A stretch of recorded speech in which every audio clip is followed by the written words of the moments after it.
Hello everyone, it's me the Boss Hog, and today we're going to look at my buys and sells and dividends for the week ending the 5th of November.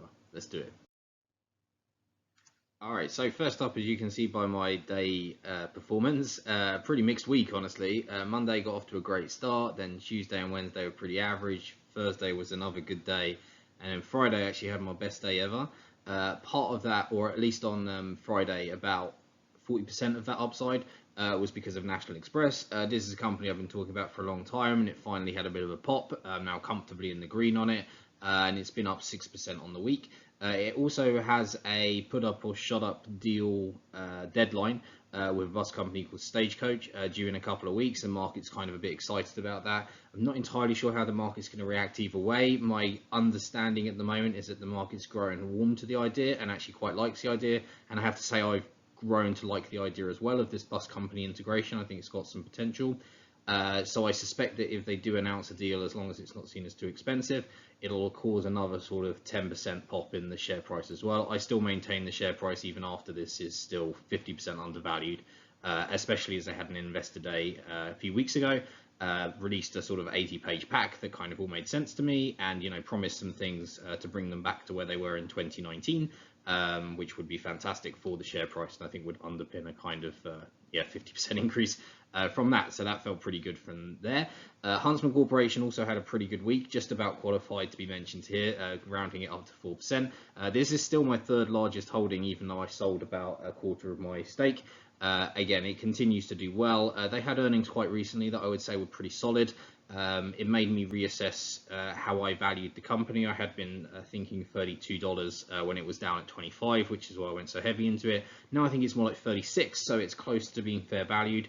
But I made the decision that this is going to stay a core part of my portfolio for a while, at least medium term, potentially for several years plus. Just because I think it's going through the right transition at the moment. And again, I'm still waiting to see what their activist investor proposes. He's due to publish in December, so we'll see. He's got an 8% stake in the business, and so far has more or less just said, thinks the business is materially undervalued, and he apparently has some ideas to boost the share price. Let's see what that looks like, I suppose. Going on to a negative now was Dark Trace. This is a fairly new FTSE 100 company. However, it's had a bit of a torrid couple of weeks. Luckily, it's a very small stake for me. It barely makes this list. So minus 28% here. It is weird to see a FTSE 100 company falling 28% in a week, and that's after a full last week of 15%.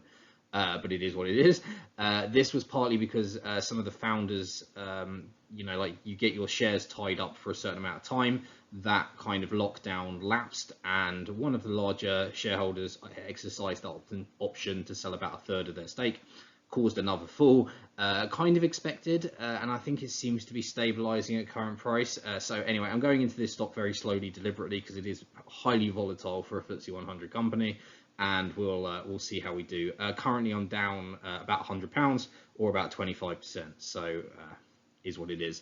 Next up is WH Smith. This is a company that's not without risk, but I like it. It had a weird pop on Friday. Specifically, this 8% gain is almost entirely just on Friday, so that also helped. It's not a particularly big holding, only about 1% of my portfolio.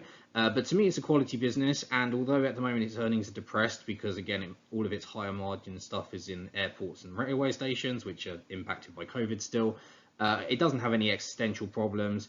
To me, it's a share price at the moment that should be in the 1950s, give or take. I'm picking up shares, in the under 16, so that feels great for me. And hopefully, once it's back up and running, it'll be enjoying the £25 that it was when, it was a business that was really humming not too long ago. And then last, actually, is Disney. They had, again, a little pop. And that was just plus 4%.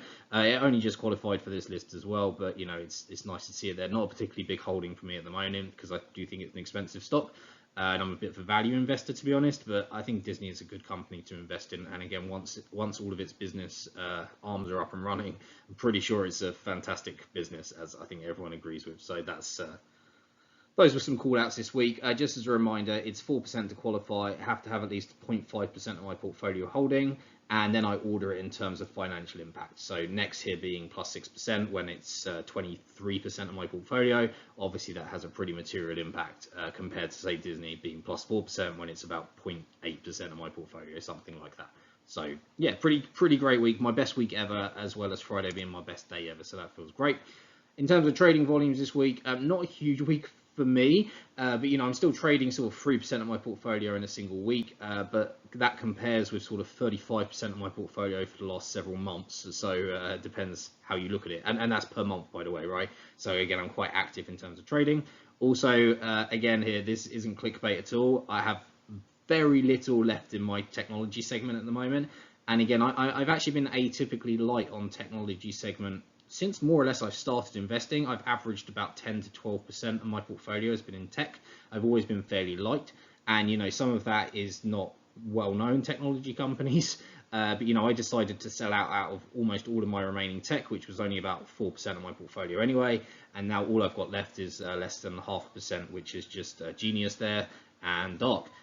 So very, very little left in tech at the moment. I will be building up, but again, I just wanted to take advantage of an opportunity, and we'll get to that in just a second.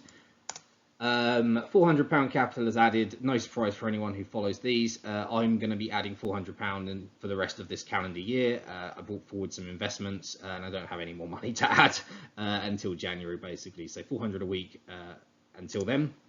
And just one dividend this week. Actually, November for me, I'm not going to be getting too many dividends, but some of them are quite material. This, I think, will be my second biggest one. I'm going to be getting one from EPD in a couple of weeks, so that's going to be fantastic, a big one.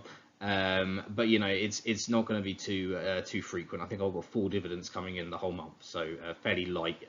This quarter cycle is fairly light for me, so it is what it is. But yeah, one here for Bristol Myers, which has obviously been beaten up quite a lot recently. So that feels pretty good, basically. But yeah, so that's it. Lightish for me, but an interesting week. And to be fair, something else, I can't believe I didn't mention it straight away. But this is the first week where I hit 6 figures, so that felt really great as well. I've kind of felt pretty stuck for 98,000 for the last couple of weeks, and then this time I really smashed it. So now I'm actually fairly close to 102 already, just because it was such a good week. So that felt great. Who doesn't like a nice round number to celebrate with? So that's awesome. Anyway, in terms of buys and sells, let's get on to them now. All right, so buys first of all, and I've changed the color here just because I think the green pops a little bit more, and apparently green is my color. So the first one I want to talk about, mainly because it's responsible for about 80% of my buys this week, is Games Workshop. Now, this had a really sharp fall late the week before, and that was on the back of a investment bank research note by Jeffrey specifically, who were basically concerned about the fact that the community was a bit, upset with Games Workshop, or GW as the community tends to refer to it. And they sort of trimmed their price target from £132 to 125, so still above my target anyway, even after the trim of 120. But to me, it kind of lacked rigor, this research note, because anyone who really understands Games Workshop and the way it interacts with the community knows that it's been crap, not just recently, right? This isn't a new thing. It's been crap for years.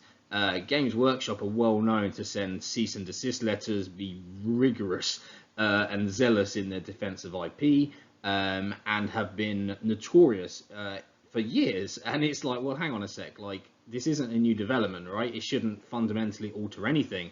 And in fact, like, I follow several Warhammer focused YouTube channels, and I would actually argue currently the consensus is that there's a bit of a detente almost from Games Workshop, right? Like with the release of Warhammer Plus, they've hired some of the great creators that have been kind of creating independent Warhammer stuff. Yeah, okay, it's not ideal because they've been forced to take down their independent stuff, but at least, rather than being sued, they've been employed, so that's slightly better. And again, a lot of these channels have received kind of clarification and confirmation that they're not about to be sued, which, is again somewhat comforting considering GW's history. So I just felt like it was actually a very poor research note. Like, yeah, okay, like you've discovered something, but you haven't really traced it back at all. So to me, like, it just caused this big drop basically on a share price that I would already say was a bit undervalued at like 105, went down to 94.5, 96, kind of pinged in that region for most of the week. And for me, it was just an excellent opportunity to do some buying on a company that I think is just superb quality, one of the best performing shares in the FTSE over the last 5 years. It's up like 2,000%, something ridiculous. I think it's even higher. And this is a company that's so busy that they're having to expand their factory in Nottingham. They're having to upgrade their CRM system to keep up with orders. They've got all the IP stuff coming on. They're internationally expanding. Just like, it was just a great opportunity for me that I didn't want to pass up. And as you'll see in a sec, I had to sell some shares to buy this, but I have no regrets about it at all. So that's the main call out this week. I do just want to carry on with Gamma. Again, I work in telco. I think Gamma is like the best quality telco that you've never heard of. Most Brits haven't have heard of this company either, but just look at the return on investments, the margins. You can see that even if you're not working in telco. For me, I also understand, I think, that they've built very scalable platforms. My opinion, they leveraged their BSS, so basically getting value off of the network better than any company that I've ever known in the space. And again, I just started at a new employer, and it's incredible the amount of times that I've had chats with people who've worked with Gamma, who just kind of hold them up as an aspirational example of how we should be building a business. So for me, they published results that are in line with expectations a few months ago.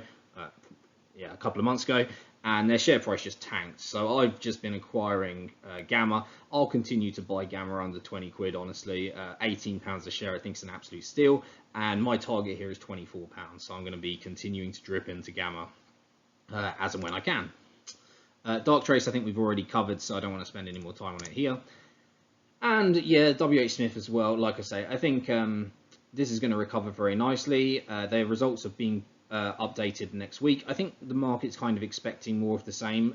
The main focus for me is going to be on forward guidance. I think is very important, and also actually their spend in non-travel stores is going to be important as well. This is quite a high margin business compared to competitors, and it's been very successful actually in kind of holding those margins. Even outside of the travel destinations, it's still quite expensive, and yet it seems to be able to command that premium. So that's going to be important for me. But again, the price here that I'm paying at 15.55 is comfortable margin. I don't believe it has any existential problems, even if earnings remains depressed for a little while longer whilst the world recovers. So again, I'd actually like this to stay cheaper for a little bit longer. It's currently now above my buy price, unfortunately, for 16.20. But maybe I'll reassess my buy price if their results and or guidance are particularly good next week. But we'll see. Maybe the market knows something I don't. But right now, I think I'm happy where I am with my 1% and a bit stake. But yeah, that's my rationale for WH Smith, basically. So anyway, standard stuff here. I only put in £400 capital. So how did I afford to buy 3.3K's worth of shares? So let's have a look at what I sold next. All right, so yeah, I mean, I've had bigger stakes in Microsoft, Apple, and Amazon before. And a few weeks ago, I rejigged my portfolio. And I was rebuilding my positions in basically high growth, low yielding companies. And the purpose of that was just to take advantage of UK investment accounts, tax thresholds, etc., etc. Again, if anyone's interested, let me know, ask me a question. Maybe I'll do a video on it one day if there's enough demand for it.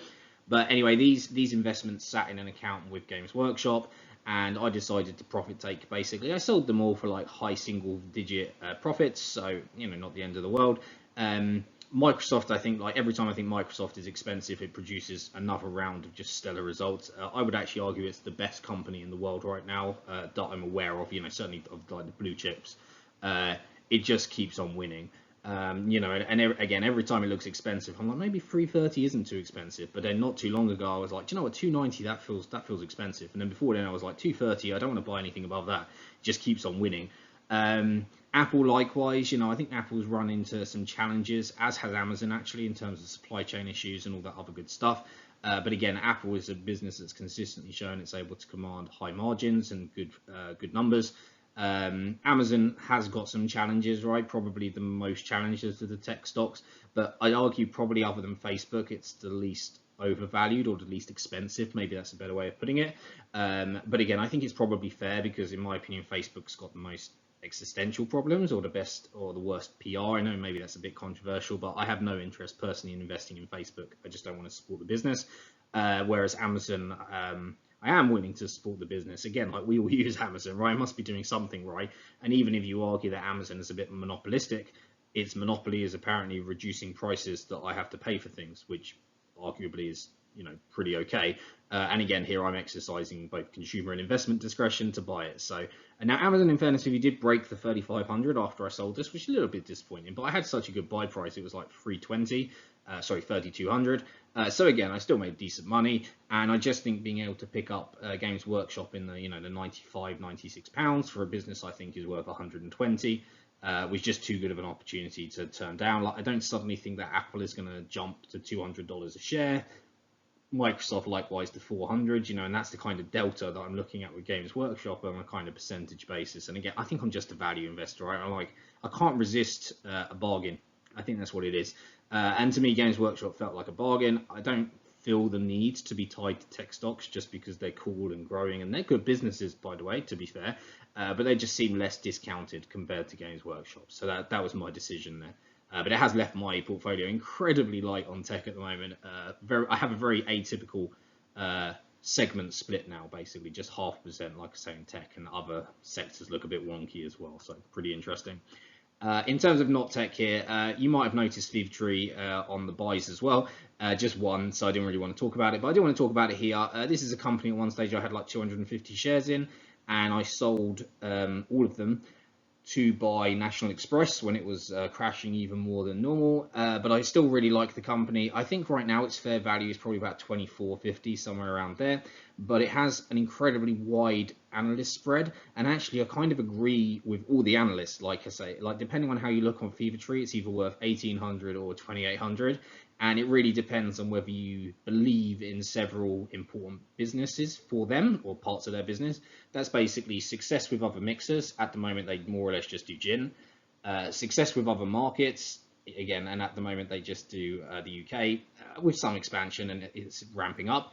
And also their success with off-trade sales, so basically direct to the public via supermarkets rather than through bars. So depending on how well each one of those areas go, you could argue it's 2,800. You could argue it's 1,800. For me, I think it's about 2,400 because I believe in two of those three, and the third one's a bit cloudy. And for me, this is just a chance to rejig my portfolio a little bit, and I decided to put Fevertree basically outside of my tax-efficient wrappers, and that was because, again, it pays a really crap dividend that I don't see growing particularly fast because it should be growing its business rather than its dividend. And again, like I just think it should be sitting in it's a high growth. It's still a fairly small company, and if it can crack the international markets, especially, it's gonna really grow capital wise. So I decided to buy a share just to keep an eye on it at the moment. As I add more money, I'm going to average into this, but to me, anything under 23 is a strong buy. And then probably anything over 25 starts to look a bit expensive for me as things stand at the moment. But I could completely understand why somebody else would make different arguments for Fevertree, because again, it really depends on how you feel about the three areas that I've spoken about. So Fevertree more or less is something I want to get back into because I love the brand, I love the product, and I am confident it's going to be successful. Maybe it just gets picked up by one of the big boys. But for now, it's an interesting growth stock, and I really like what they're doing. So we shall be building that stake in the medium term as well. So anyway, any questions about anything I've done this week? Again, it looks a bit weird. Otherwise, let's all celebrate hitting six figures. That feels great, as well as record-breaking weeks and days. So that, again, feels fantastic. So thank you very much, everybody, for enjoying the journey with me, or maybe laughing at my mistakes, whatever it does it for you. Thank you very much for watching all the same. I've been the Boss Hog, and good luck with your investing. Bye for now, guys.